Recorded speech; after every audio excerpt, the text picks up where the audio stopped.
కాసేపు కోటమిరెడ్డి శ్రీధర్ రెడ్డి గారి వ్యక్తిగత విషయాల గురించి మాట్లాడాల్సి వస్తే అటు వైఎస్ఆర్ కాంగ్రెస్ పార్టీలో ఉన్నప్పుడు కావచ్చు, ఇప్పుడు ప్రజెంట్ తెలుగుదేశం పార్టీ ఉన్నప్పుడు కావచ్చు, ఎలక్షన్ ముందు వరకు ఆదర ప్రభాకర్ రెడ్డి గారు బాగా వ్యక్తిగతంగా శ్రీధర్ రెడ్డి గారు ఫ్యామిలీతో సహా డిస్టర్బెన్స్ చేసినట్టు మాట్లాడారు, అంటే మాటల ద్వారా. ఇది మంచి పథకం కదా. అసలు రాజకీయాల్లో ఇంత దుర్మార్గమైన పని అసలు ఊహించలేదు. ప్రభాకర్ రెడ్డి అనే వ్యక్తి ఒక పెద్ద మనిషి ముసుగులో జనాభా తెలియదు, ప్రతి ఒక్కరు అతను పెద్ద మనిషి అనుకున్నారు. అతనిది ఎంత పూర్వకం అంటే 2 కోట్ల రూపాయలు ఖర్చు పెట్టి ఒక మీడియా సంస్థని వాళ్ళ ఆఫీసులో పెట్టి ఒక వ్యక్తిని పెట్టి నిద్ర లేస్తే ఎలక్షన్ ఇంకా 3 రోజులు ఎలక్షన్ అనగా దుష్ప్రచారం, నిద్ర లేస్తే ఏదో ఒక విధంగా ఎమ్మెల్యే మీద దుష్ప్రచారం చేయటం, వాళ్ళ ఫ్యామిలీని టార్గెట్ చేయటం, వాళ్ళ ఫ్యామిలీకి ఆ మెసేజ్లు వీళ్ళు చేసిన వాళ్ళు పెట్టడం, వ్యక్తిగతంగా పెట్టడం. ఎంత దుర్మార్గం అంటే శ్రీధర్ రెడ్డి గారు కూడా పలు సందర్భాల్లో ఈ విషయం పైన అసలు ఎంత దుర్మార్గం. ఆయన రాజకీయ నాయకుడు కాబట్టి ఆయన ఆవేశపడ వేరే వాళ్ళు కన్నా అయి ఉంటే వేరే విధంగా ఉండేది. కానీ ఆయన ఎక్కడ కూడా రాజకీయాలు చేయాలి, వేరే విధంగా పోకూడదు అంటే ఆయన కనుసైగ చేస్తే ఒక మాట చెప్తే అది 2 నిమిషాలు చేసే పిల్లకాయలు చాలా మంది ఉన్నారు. ఆయన కోసం అంటే ఆయన వ్యక్తిగతంగా శ్రీధరన్ కోసమే ఆయన ప్రేమించేవాళ్ళు, అతీతంగా శ్రీధరన్ కంటూ వ్యక్తిగతంగా ఆయన కోసం ఏమైనా చేసేవాళ్ళు ఉన్నారు. కానీ ఆయన ఎక్కడ కూడా ఎలక్షన్ అయిన తర్వాత కూడా అదేనండి, ఇది పాయింట్ కరెక్ట్. ఎలక్షన్ అయిన తర్వాత కూడా ప్రతి ఒక్కరికి అవసరం లే, మనం చట్టపరంగానే చర్యలు తీసుకున్నాం.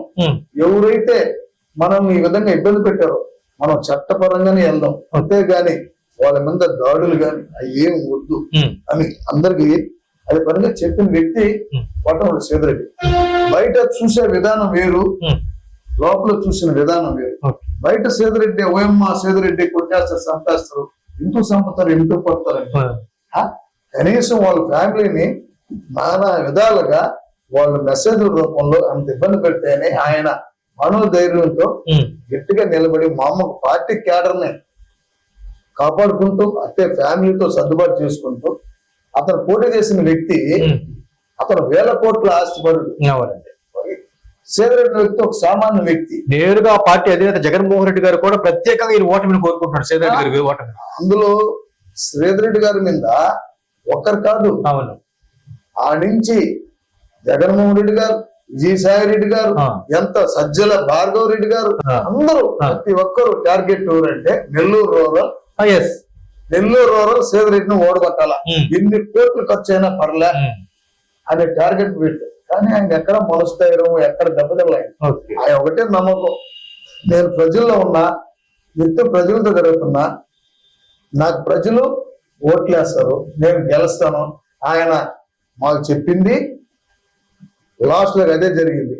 మీరు ఇంకో విషయం తెలుసలేదు, ఫస్ట్ టైం నేను శ్రీధరన్తో కూర్చున్నప్పుడు ఒకటే చెప్పాడు ఆయన, సుధాకర్ మనం 150 సీట్లు పైన గెలుస్తున్నాము.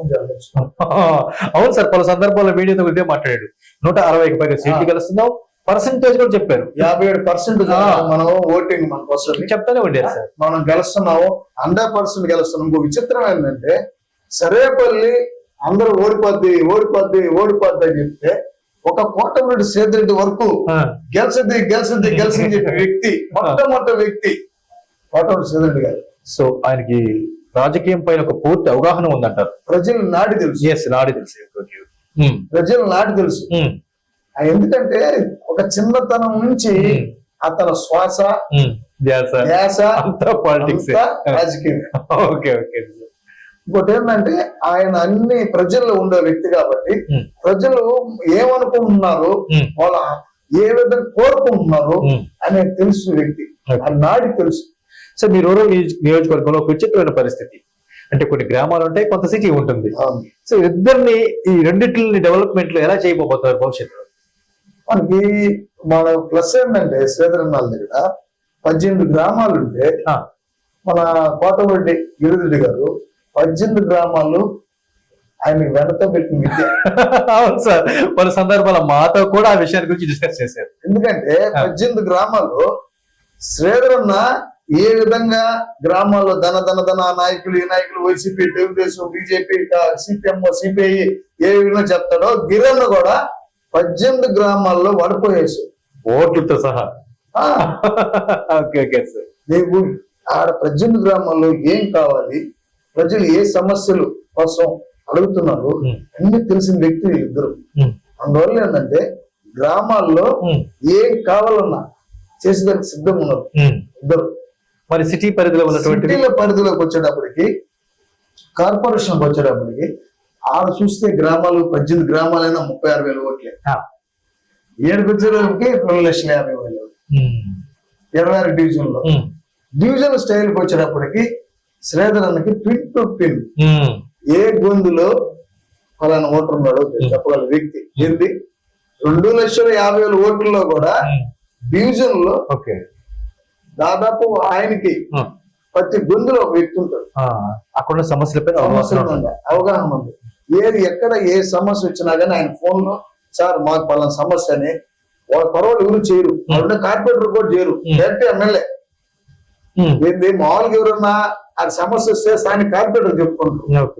నెల్లూరు రూరల్ నగర్ లో పరిస్థితి ఏంటంటే ఏదైనా కరెంట్ పోయిందంటే ఆయన ఫోన్ చేసి సార్ మా ఏరియాలో కరెంట్ పోయింది సార్ ఏకి చెప్పండి సార్. ఆయన వెంటనే ఏకి ఫోన్ చేసి పలానా నెంబర్ చెప్పాలన్నా లేదని చెప్తారు వ్యక్తి. అంటే ప్రతి ఫోన్ కి స్పందిస్తాడు.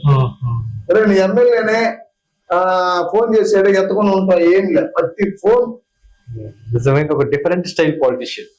చిన్న విషయం కాదు అది.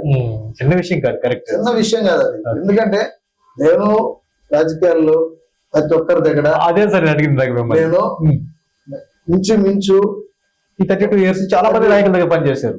ఒకరిద్దరు కాదు. అదే వైటీ నాయుడు గారి దగ్గర చేశా, రమేష్ రెడ్డి గారి దగ్గర చేశా, పాటోలు శ్రీనివాస్ డిఫరెంట్ స్టైల్స్ లో ఉన్నటువంటి పొలిటీషియన్స్ అందరి దగ్గర పనిచేశారు. చంద్రమోహన్ గారి దగ్గర ఉన్నా, వేదరావు చంద్ర దగ్గర ఉన్నా, ఎల్సి శ్రీనివాస్ రెడ్డి గారి దగ్గర ఉన్నా, ప్రతి దగ్గరలో ఉన్నా. తర్వాత శ్రీధరన్న ఈ మా 15 నెలలు 14 నెలలు బంధం అది అన్నదమ్ముల బంధం లాగే కొనసాగుతుంది. ఎవరు ఊహించలా. అందరూ ఏదో అనుకున్నారు, ఏదో జరిగింది. మాకు కూడా సర్వం ఇంకొకటైతే ఆలోచన ఉంది. ప్రతిసారి అనుకుని దేవుని మొక్కుంటా ఉన్నాడు నేను. ఎందుకంటే ఒక చిన్న చెప్పండి సార్. శ్రీధర్ అనే వ్యక్తి తెలుగుదేశం పార్టీకి చాలా అవసరం. అదే నేను అదే అనుకోతాను సార్. ఇప్పుడు శ్రీధర్ రెడ్డి గారు లాంటి ఒక కమిట్మెంట్ కలిగిన నాయకుడు, ప్రజాపక్ష నేతగా ఉన్న వ్యక్తిని శ్రీధర్ రెడ్డి గారిని వదులుకోవటం వైఎస్ఆర్ కాంగ్రెస్ పార్టీకి దురదృష్టం అంటారా? వాళ్ళు వదులుకోవాలి. మీరు మళ్ళా ఇదే ఆ పార్టీ వాళ్ళు వదులుకోవాలా. శ్రీధర్ని వదిలేశాడు. ఎందుకంటే వాళ్ళ దుర్మార్గాలు. అర్థం ఏదైనా సరే మొత్తానికి ఇట్లాంటి గొప్ప వ్యక్తిని వదులుకోవటం వాళ్ళకి బ్యాడ్ లైఫ్. 100% బ్యాడ్ టైం అక్కడే మొదలైంది. ఆ నుంచి స్టేట్ లో అధికార పక్షాన్ని ఎదిరించి 16 నెలల ముందు బయటకు వచ్చి ఆయనతో పోరాటం చేసి అసెంబ్లీకి ఒక్కడే వెళ్ళి ఎదిరించిన మగవాడు కొట్టవాడు శ్రీధర్ రెడ్డి గారు. అవును సార్. ఏంది జగన్మోహన్ రెడ్డి అంటే ఒక షాడిస్ట్. ఏంది ఏదన్నా పెట్టుకుని మనసులో పెట్టుకుని సాధిస్తాడు మనిషిని. అదే సార్. అప్పటి మాజీ సీఎం, ప్రస్తుత సీఎం చంద్రబాబు గారితో సహా తెలుగుదేశం పార్టీ ముఖ్య నాయకులతో సహా అందరినీ అనేక రకాలుగా అసెంబ్లీ సాక్షిగా అవమానాలు పెట్టారు. కాబట్టి ప్రత్యేకించి కోటమిరెడ్డి శ్రీధర్ రెడ్డి గారిని భయంకరంగా అవమానాలు పెట్టారంట సార్. అవును, అసెంబ్లీలో. అవును. అంటే వాళ్ళు ఎంత అన్ని విధాలుగా ఆయన్ని నానా రకాల మాటలు మాట్లాడుతూ ఉంటే ఆయన ఎక్కడ కూడా మనిషి తొమ్మకుండా ఆయన మనోధైర్యం చూడండి. అంతమంది 151 మంది ఎమ్మెల్యేలు ఏకమ్మ దాడి ఒక్కడే ఇటు పక్క కోటమిరెడ్డి శ్రీధర్ రెడ్డి నిలబడి జగన్మోహన్ తో పోరాటం చేశాడంటే చిన్న విషయం అదే చెప్పండి. అది ఎంత గుండెకాయ ఉండాలి. జగన్మోహన్ రెడ్డితో ఆ రోజు నుంచే ఈ రోజు నెల్లూరు రూరల్ ఒక్కడే కాదు కోటమిరెడ్డి శ్రీధర్ రెడ్డి నాయకుడు. రాష్ట్రానికి కోటమిరెడ్డి శ్రీధర్ రెడ్డి అనే వ్యక్తి ఒక మార్పు. తెలుగుదేశం పార్టీ ఆ నుంచే ప్రభంజనం స్టార్ట్ అయింది. కోటమిరెడ్డి శ్రీధర్ రెడ్డి ఏ రోజు నుంచి బయటకు వచ్చి తిరుగుబాటు జెండా ఎగరేసాడు వైసీపీ మీద, ఆ రోజు నుంచే తెలుగుదేశం పార్టీ విజయానికి ఆ నుంచే స్టార్ట్ అయింది. అందుకే తెలుగుదేశం పార్టీ పెద్దలైనటువంటి నారా చంద్రబాబు నాయుడు గారి దగ్గర, లోకేష్ గారి దగ్గర కోటమిరెడ్డి సోదరులకు ఒక ప్రత్యేకమైన గౌరవం ఉంది అంటుంటారు. 100% గౌరవం ఉంది. ఎందుకంటే యువగలం లోకేష్ బాబు ఫస్ట్ టైం నెల్లూరు రోడ్లకు వచ్చినప్పుడు కుప్పం నుంచి నెల్లూరు రోడ్లకు వచ్చేదాకా జరిగిన ప్రోగ్రామ్స్ అన్ని ఒక లెక్క. ఒక లెక్క. తర్వాత జరిగిన యోగాలం పాదయాత్ర కనివేని రీతిలో ఎవరు చేయలేని రీతిలో ఒక కోటవరెడ్డి బ్రదర్స్ చేసి చూపించారు. అప్పటి నుంచి లోకేష్ బాబు వీళ్ళంటే ఒక ప్రత్యేక అభిమానం. అంటే ఏదన్నా పని చెప్తే బాధ్యతగా పట్టుదలతో గట్టిగా చేసి దాన్ని సక్సెస్ చేస్తారు అనే నమ్మకం ఆ రోజే లోకేష్ బాబు పడింది. బాబు గారు కూడా టికెట్ ఇచ్చిన తర్వాత ప్రభాకర్ రెడ్డి పోటీ అన్న తర్వాత ఆయనకి 100 మంది మనం చెప్పుకుంటాం. కానీ ఎక్కడ కూడా బాబు గారు ఒక కమిట్మెంట్ ప్రకారం ఆయన మద్దతు వాళ్ళ బ్రదర్స్ ఇచ్చారు, విజయం సాధించారు. అసెంబ్లీ సాక్షిగా జగన్ గారు సేదరెడ్డి గారిని అవమాన పరిస్థితి, నియోజకవర్గ సాక్షిగా ఆదాల ప్రభాకర్ రెడ్డి గారు సేదరెడ్డి గారి కుటుంబాన్ని మీద అవాకు చవాకులు పేలేరు. ఇక ఆ రెండింటిని ఎన్నో అవమానాలని అవరోధాలను తట్టుకొని అంతిమంగా సేదరెడ్డి గారు ఘన విజయాన్ని నమోదు చేశారు. సో ఈ క్రమంలో కోటమిరెడ్డి సేదరెడ్డి గారి కుటుంబం పోషించిన పాత్ర ఏంటి ఆయన విజయంలో? చాలా ఉంది. ఎందుకంటే నేను చాలా దగ్గరగా వాళ్ళ ఫ్యామిలీతో 18 గ్రామాలు తిరిగా, ఈ పక్క 14 గ్రామాలు తిరిగా, తర్వాత కొన్ని డివిజన్స్ తిరిగా. వాళ్ళు ఓపిక మేడం గారు సేదరమ్మ గారి సతీమణి, అదే వాళ్ళ పెద్ద పాప చిన్న పాప గారు, వాళ్ళు తిరిగిన విధానం, ఓటర్ల దగ్గరికి వెళ్ళి వాళ్ళు రిక్వెస్ట్ చేసుకునే విధానం, అసలు నేనే ఒక్కోసారి నాకు కూడా కన్నీళ్ళు వచ్చాయి. ఎందుకంటే ఆడబిడ్డలు నేను ఉదయాన్నే 6 గంటలకు స్టార్ట్ చేసేవాళ్ళం, 6:30 స్టార్ట్ చేసేవాళ్ళం, మధ్యాహ్నం 12 గంటల దాకా ప్రతి డోర్ టు డోర్ వెళ్ళి తిరగటం చిన్న విషయం కాదు.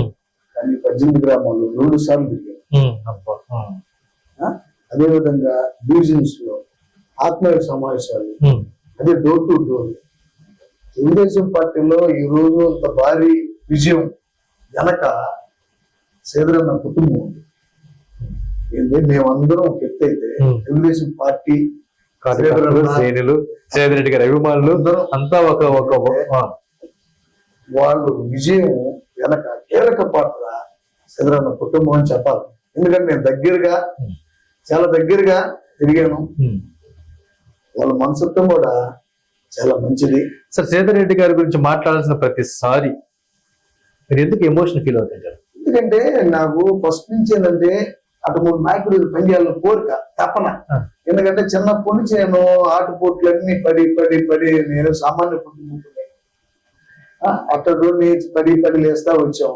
అంటే కార్యకర్తల విలువ, కార్యకర్తలు గుర్తించేది. ఈ రోజు నాకు నెల్లూరు రోజుల్లో ఇంత గౌరవం, ఈ ప్రత్యేక స్థానం ఇచ్చాడంటే అది కోటమిరెడ్డి బ్రదర్స్. అందువల్ల ఏంటంటే వాళ్ళ మీద ప్రత్యేకమైన అభిమానం ఏర్పడింది. అంటే నేను తెలుగుదేశం పార్టీలో ఉన్న రోజులు వాళ్ళతో పోరాటం, అన్నదమ్ములు ఇద్దరితో గ్రామాల్లో తిరిగా, డివిజన్లో తిరిగా. ఆడైతే రాజీపల్ల, అక్కడ కూడా రాజీపల్ల. కానీ నా మనసులో అయితే ఒకటి ఉండేది, ఏంటంటే ఏదైనా నాయకుడి దగ్గర పనిచేయాలంటే కోటమిరెడ్డి సేదరెడ్డి లాంటి నాయకుల దగ్గర పనిచేయాలనేది నా మనసులో ఉండేది. వ్యక్తిగతంగా నా అభిప్రాయం. పార్టీ పరంగా ఎక్కడ రాజీపల్ల, కానీ ఆయన కూడా నన్ను ఎక్కడ పార్టీ, జల్దం సుధాకర్ అంటే తెలుగుదేశం పార్టీ, తెలుగుదేశం పార్టీ, బాలకృష్ణ అభిమాని, పార్టీ తిరగని అనేవాడు తప్ప ఎక్కడ కూడా ఆయన నన్ను ఏ విధ సందర్భాల్లో కూడా నా విషయంలో ఎక్కడ కూడా. సో మొత్తానికి మీ మనోభిష్టం నెరవేరింది, సేదరెడ్డి గారి పార్టీలోకి రావడం, ఆయనతో మీరు కలిసి నడవడం రెండు జరిగింది. అసలు ఊహించిన నా జీవితంలో నేను అనుకోలే. ఆ జీవితంలో ఇదే ఆఫీస్ లో అన్న ఫస్ట్ 143 రోజులు పాదయాత్ర చేసినప్పుడు అదే సీట్ లో కూర్చున్నాడు. ఇక్కడికి వచ్చి కూర్చొని మామూలుగా వచ్చి ఒక 5 నిమిషాలు కూర్చొని వెళ్ళాడు. అందరూ ఊహించుకున్నారు అబ్బా జల్లం సుధాకర్ పార్టీ మారిపోతాడు. కానీ నన్ను ఏ సందర్భంలో కూడా పార్టీలో రామని ఏ సందర్భంలో కూడా తెలియదు. ఆయనకు తెలుసు నేను బాలకృష్ణ అభిమాని, అతని పార్టీ అతను. మీ విషయానికి వస్తే మీరు కట్టుకట్టిన తెలుగుదేశం పార్టీ అభిమాని, సేదరెడ్డి గారి విషయానికి వస్తే సేదరెడ్డి గారు అందరూ వాడు. ఆయన మామూలుగా వచ్చినప్పుడు కూడా ఏ రోజు కూడా నా పార్టీలో రావాల్సిందని చెప్పి నన్ను ఆడబడి ఇబ్బంది పెట్టాలి.